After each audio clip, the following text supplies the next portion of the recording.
Hi, my name is Daniel Gutierrez. I finished my apprenticeship here back in August. I've now started working with the Winnie crew, and I've been tasked with doing the deck planking here. When I had showed up, there was some spots that had already been identified having rot. I got to cutting out the existing planks. So that involves putting a saw down the seam.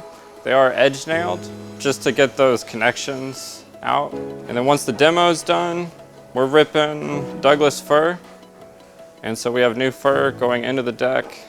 And it's really interesting getting them into place. It's kind of like a puzzle, different clamps and wedges and pulling and pushing in different directions because the deck is sprung.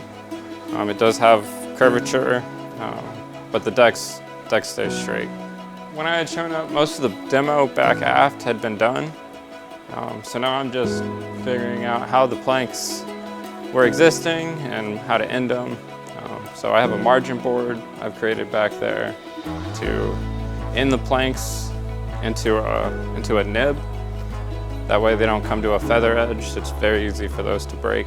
During my apprenticeship, we did a lot of work on Rosie's deck, and so that kind of prepared me for this work. Rosie also has a sprung deck. Just seeing the whole process of coming up with ways to get the planks to sit in the curve that's existing on the deck. And I've never seen this boat in the water. I've seen pictures. It seems really, really cool.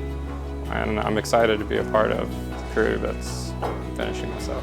We have a big crew out here working on this project. Please come out and see us, see the work that's happening. There's new parts going on every day, and it's a really exciting project.